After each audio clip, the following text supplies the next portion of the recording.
Dans cette vidéo, nous allons parler de votre logement et de vos biens immobiliers. Alors bien entendu, cela fait partie de la séparation de biens, mais il faut mettre à part votre logement car ce n'est pas la même procédure.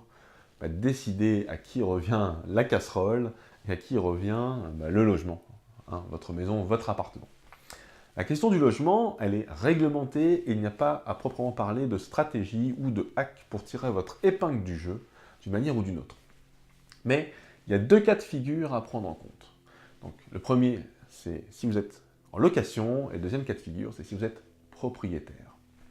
Alors, je vais commencer par la location, car c'était mon cas lorsque je me suis séparé, voilà, et ça m'a simplifié pas mal de choses.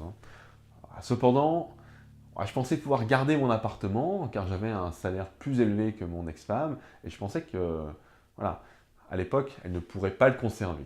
Mais en fait, j'avais tout faux, j'avais tort.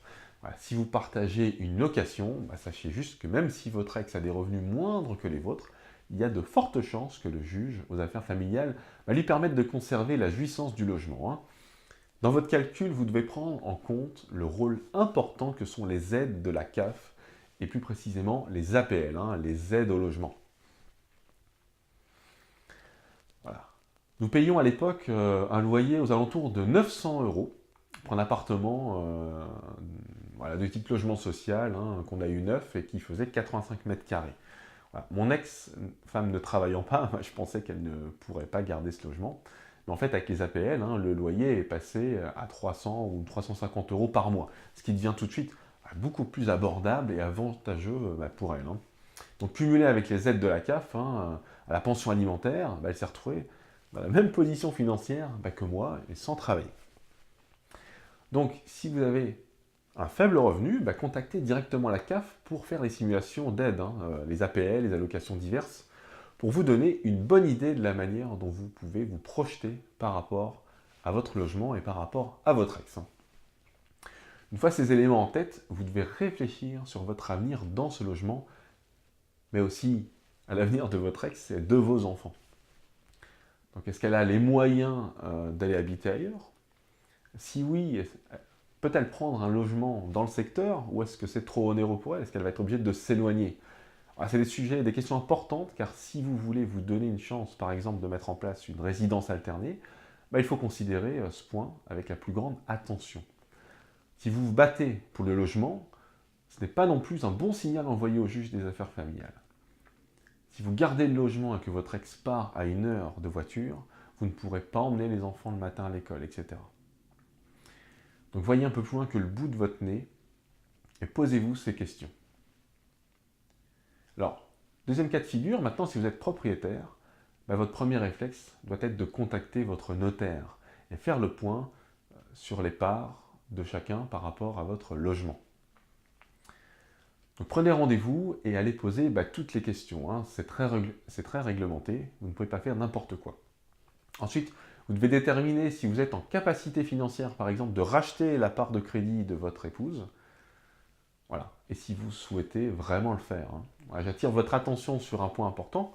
Voilà. Si vous êtes condamné à verser une pension compensatoire, sachez qu'il peut vous arriver que la revente de votre bien immobilier et que votre part soit en quelque sorte confisquée par le notaire.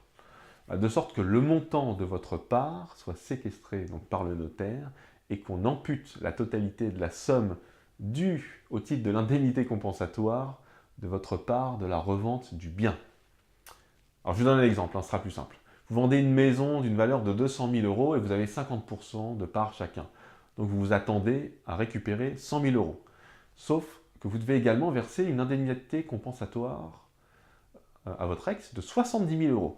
Donc au final, le notaire vous fera un chèque de 30 000 € sur la revente du bien et non de 100 000 €. Alors attention à vous et à vos projections optimistes. Prenez bien le temps de réfléchir à tout cela et de faire en sorte de ne pas vous faire léser avec un grand B. Alors je termine cette petite remarque pour vous aider à savoir si vous voulez vraiment garder votre logement et vous battre pour le garder. Allez-vous supporter de rester dans un logement qui va vous remémorer de manière fréquente tous les souvenirs de votre ancienne vie avec votre ex? Quelle est votre capacité à endurer, à supporter ces souvenirs? Est-ce que le jeu, il en vaut vraiment la chandelle? Voilà, qu'est-ce qui vous motive dans votre choix? Prenez le temps de réfléchir à ces questions, elles sont importantes, hein, parce qu'un relooking de votre intérieur, un coup de peinture sur les murs, ne changera pas grand-chose. Moi, je suis parti sur une feuille blanche et je ne l'ai pas regretté par la suite. J'ai reconstruit mon logement, ma vie, à mon image. Je vais vous laisser méditer sur toutes ces informations et sur ces questions que vous devez vous poser. Voilà. Et moi, je vous souhaite de trouver la meilleure solution pour vous. Bon courage et à très bientôt.